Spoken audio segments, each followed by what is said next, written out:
yesterday it was my first time to see somebody die in front of my eyes. Like I looked at him taking his last breath. Yeah, oh, wow. Yeah, Sarah called me. I was at the market trying to buy some cucumbers for my pineapple juice.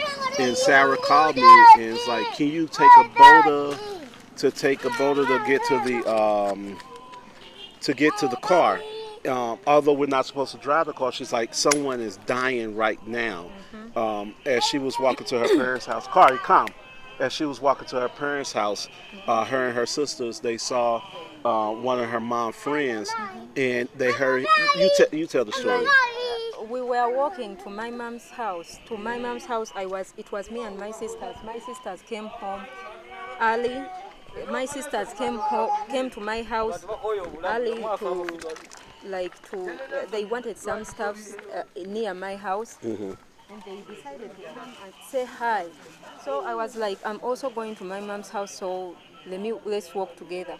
We walked, and when we passed my mom's friend's house, we had someone breathing, and we are like, what's that? And my sister was like, what's going on? And we kept hearing that person breathing. The door was open, but the guy was breathing very, very hard. Very hard. Yeah, it was like he was trying, fighting. So I turned. I was like, I called them and told them that, hey, you need to take him to the hospital. It's like he needs support breathing. Like he needs to have help breathing, and they didn't get out to even listen to us. So for me, I hate seeing someone in pain. I hate seeing somebody dying. So we had to put our masks on, and we went to the house, not inside the house, but outside. We knocked on the door and we told them, you need to take that man to the hospital now. He's going to lose his life. And when they opened the door, the man was seated, and the way he was breathing was too loud. Where you see he's trying to catch his breath, like trying to fight. So I told them, you need to take him to the hospital. Where is the car? Do you have a car? And that man actually has 3 cars, and none of it was there to help him. Wow. So I called Tony and told him that are you home? He said no. I was like, I need you to take a boda and go home, pick up the car so that you can come here and we take this man to the hospital. He's dying. Because I know him, he's been supplying me with the stones when I'm building my mom's house. Right. He's been supplying me, and he still had to supply me with more stones. Yeah, so he told me, okay, let me take a board, I'm on my way. Then later the family told me, I can't stop it. Then later the family told me that... Stop, Carl.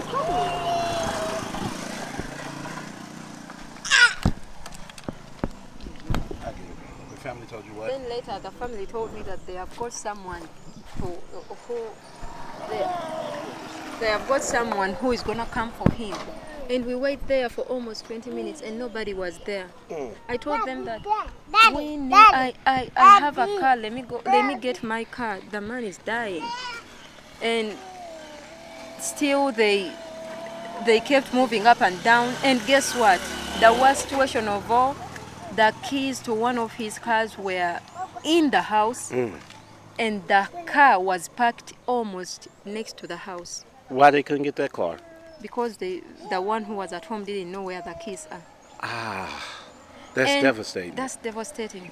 And like when we were going up, I passed by one of his sons, like he was having fun, and that man taught all his sons how to drive because he was getting tired on the jobs he's doing, so he was teaching all his sons. He has almost 10 sons, and none of them was there to help him during his death. Wow. We tried our best. I called Tony. Then later, they found the keys, and I called Tony back and told him that, okay, they have found the keys. There was only one boy, the mother, and a daughter. The daughter was outside, stuck, confused. I went to the daughter. I asked her that, when did this start? And they told me it started in the morning. Because it was the afternoon when you called me. It was Yeah. about One. about 1:30. Yeah.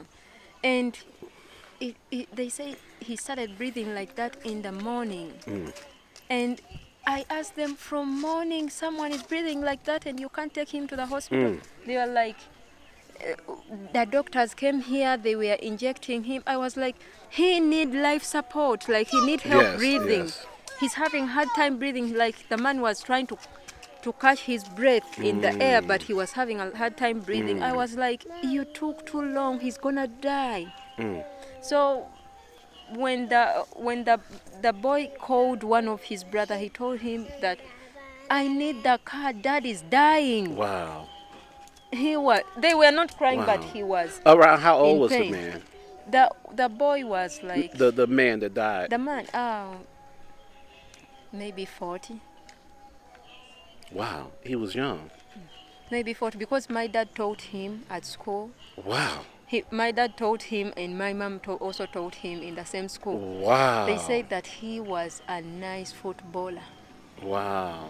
My dad said that the most memory he has about him is football. If he's not on the field where they are playing football, it's not gonna be fun. Like it's not gonna be good. They are gonna lose. He was a good footballer.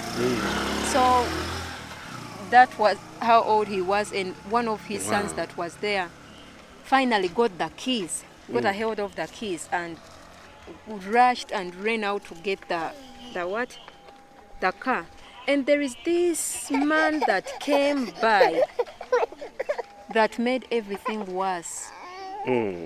Please, Ugandans, please and please and please, you have this saying that when they take you to the hospital, they are going to kill you. When they take you to the hospital, they are going to give you the injection to kill you, or they are not going to treat you, or they are not going to put you on oxygen. That's wrong. That's not true. You have to take your chances, at least try to save someone. This man came by and told them that don't bother taking him to the hospital, like he's gonna be fine. Like my sister was also breathing like that when I took her to the hospital. They didn't take care of her, stuff like that, and she died. And the man advised them to crush an onion and put it in his chest, that is going to help him. And that was wrong. The onion is strong. The smell of an onion is strong. And the man was trying to catch his breath. Like, the onion was too strong. So, he was trying to breathe, and they put the onion in his chest. And after they put the onion in his chest, his breathing lowered. Wow. He stopped breathing. Like, wow. It lowered, and one of my sisters said, we were sitting on the porch, and she said that, why is he not breathing like how he was breathing? So me and one of my other sister ran inside the house to see what is happening. Wow. So when we reached there, his eyes were up, going up, and he was fighting. Like how someone can fight to be alive, to stay alive. He was fighting. His eyes were up, the tongue was coming out, he was crying, he was biting it. Wow.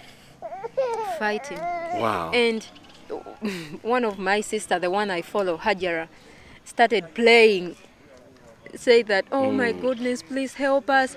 And for me, I kept telling the man, you need to fight, try to breathe, try to fight. The car is coming, we're going to take you to the hospital.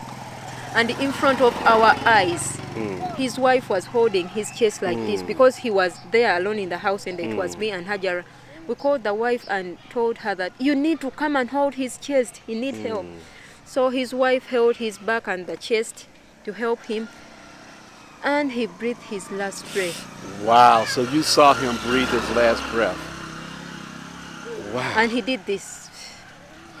Wow. He For me, breathing. that's a lot to see someone take their last breath. He stopped breathing. This COVID is serious. It's serious. This is very, very serious. And we have to take it serious. And I know it was devastating for you when you came home. Even last night you had dreams, you had nightmares. this is not an easy situation to see someone right in front of you take their last breath. I've never seen something hard in my entire life like that. I saw a man fighting for his life, and I saw his life getting out of him. I saw him dying. Wow. That Well, was too hard. I think right now it's just time for us, like I say, to take this thing serious.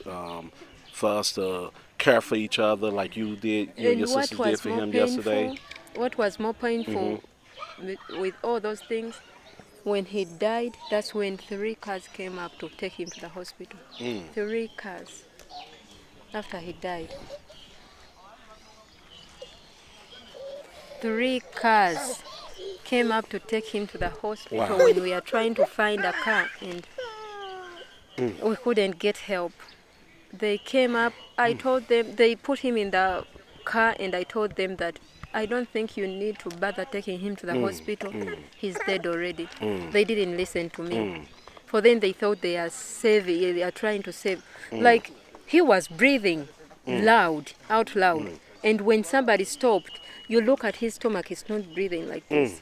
You look at his chest, it's not. His tongue is all the way out. Like his eyes were up, and he finally closed them. So you saw death. I saw death. You looked death in the eye. It made me so scared. Wow. It made me so scared. I understand. I certainly understand. Well, I don't know what to say. I'm very sorry that you experienced that. It made me so scared that it reminded me that my mom was in a condition like that, and I was also sick on bed, and I couldn't even take her to the hospital. I remember your chest was hurting too bad. Yeah. That's when I got too concerned about you. That was that Friday when we went back to the hospital. So that chest pain, they say, when you start experiencing that, then that's when your lungs are in need of oxygen. You know. So anyway, I think right now we'll just kind of wrap things up. You know, that way we can make it to your parents' house, you know. But until next time, you know, you guys, we ask you to take this COVID thing serious. We'll keep you updated on what's going on here in Uganda. Also, like, share, subscribe. And leave a comment. And I'm sorry, this wasn't a nice video. Like, to me, it was sad. Right. A sad video. It was sad. I couldn't even sleep, but please share, subscribe. Let people know what's going on down here in Uganda. Bring awareness to this. Any Ugandan that's watching this, let your family know that this is serious. This is not so even just serious. Ugandans. Anyone that's in an area where COVID is rising, where there's high rates of death, fatalities, and everything. Take this thing serious. Share this video. Let others know. And all you conspiracy theorists out there. And if you have any family member who has diabetes, who has who's blood overweight, pressure, who is overweight, please be more concerned be about more them. concerned. When you see them having a hard time breathing, any sign, chest pain, any sign, Go just to rush the them hospital. to the hospital. Don't take your time. Don't take time. Don't take advices. Don't say, oh, the onion works, oh, the garlic works, oh, they are having a hard time breathing. Those things are strong. They are gonna kill him. For me, when I was looking, I feel like that onion is the one that ended that man's life. An onion. Getting an advice from someone who is... Okay, anyway,